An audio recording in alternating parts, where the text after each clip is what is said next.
Standard 10th, Chapter 7 How do organisms reproduce? Before we discuss the mechanisms by which organisms reproduce, let us ask a more basic question. Why do organisms reproduce? After all, reproduction is not necessary to maintain the life of an individual organism, unlike the essential life processes such as nutrition, respiration, or excretion. On the other hand, if an individual organism is going to create more individuals, a lot of its energy will be spent in the process.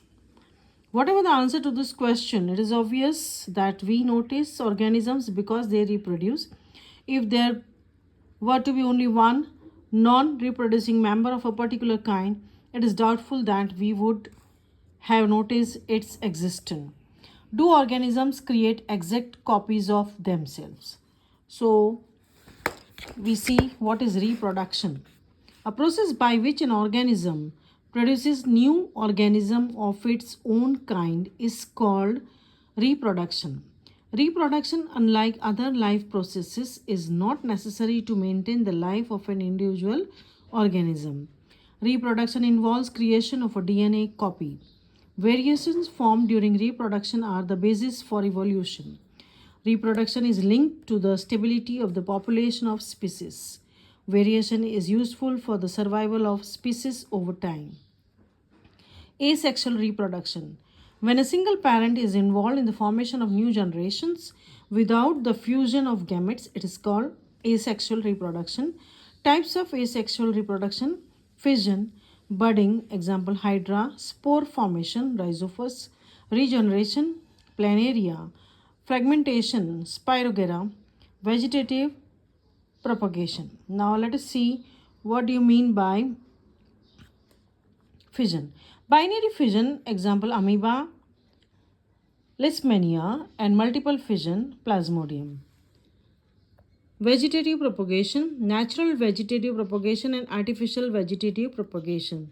Natural vegetative propagation, the adventitious buds developing from the tuberous roots of sweet potato, leaf margins by bryophyllum, and the normal buds eyes on the surface of potato tuber.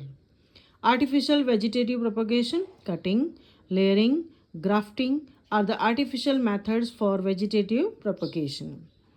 Advantage of vegetative propagation: all the plants produced are generally similar to the parent plant. So let us see now. Do organisms create exact copies of themselves? Organisms look similar because their body designs are similar. If body designs are to be similar, the blueprints for this design should be similar. Thus, reproduction at its most basic level will involve making copies of the blueprints of body design.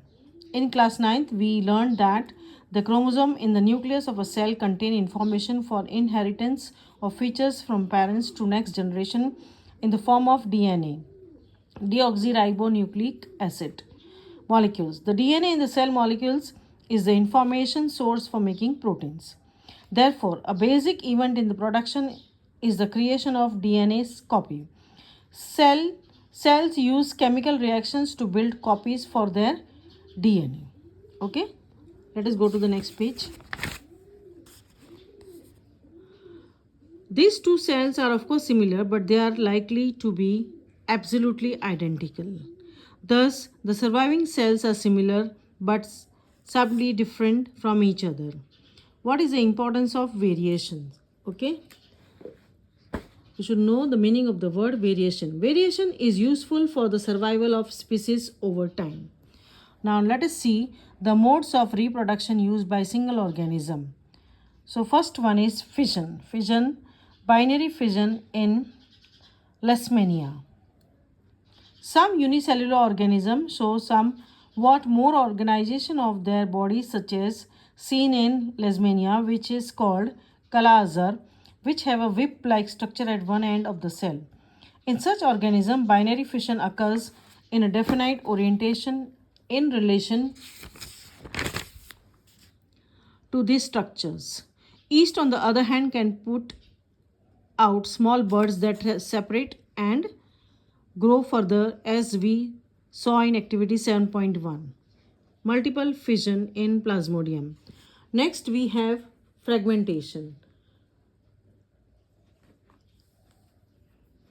In multicellular organism with relatively simple body organization, simple reproductive methods can still work. So let us see a basic strategy used in multicellular organism is that different cell types perform different specialized functions. The answer is that there must be a single cell type in the organism that is capable of growing, proliferating, and making all cell types under the right circumstances. Then we have regeneration in planaria, then budding in hydra. Next is vegetative propagation.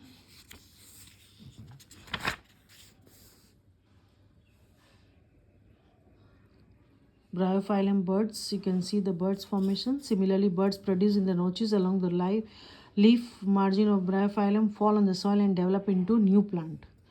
Okay, then we have spore formation in Rhizophus. Even in many simple multicellular organisms, specific reproductive parts can be identified.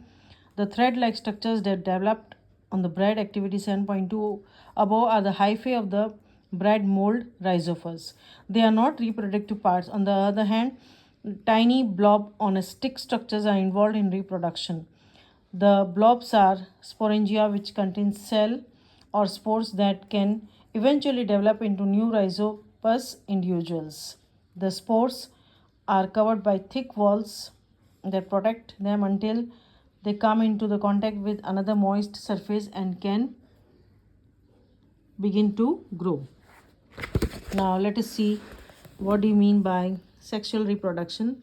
A mode of reproduction in both sexes, male and female, are involved to produce new generations is known as sexual reproduction. Germ cells have half the number of chromosomes and half amount of DNA due to meiosis. When both male and female gametes are fused, there is re-establishment of the number of chromosomes and the DNA contained in the new generation.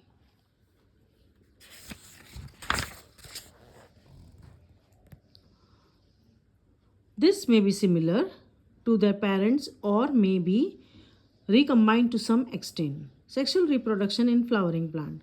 Flower is the sexual reproductive organ of flowering plant. The stamen in male is male reproductive part and the carpel is female reproductive part. So let us see the diagram of the sexual reproduction in flowering plant. Okay. Yes, here is the diagram. You can see.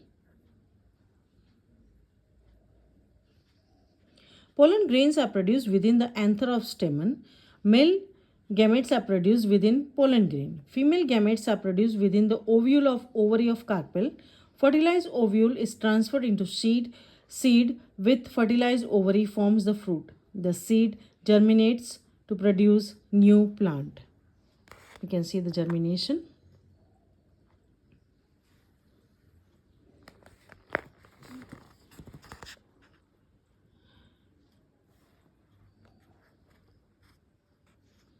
You see in the diagram.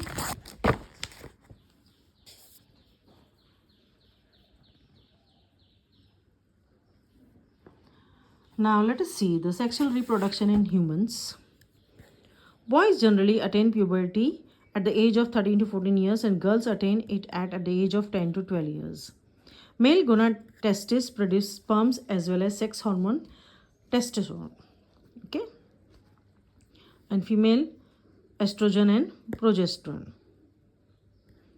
Sex hormones are responsible for attaining sexual maturity.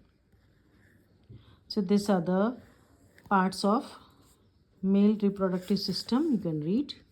Okay. Then we have female reproductive system in human beings. Female reproductive cells.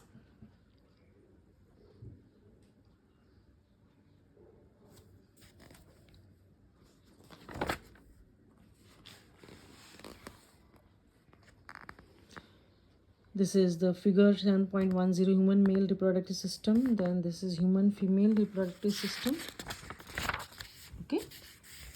Then we have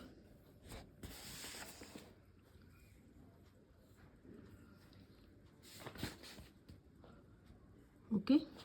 Now we go to what have we learned. So read the point one by one.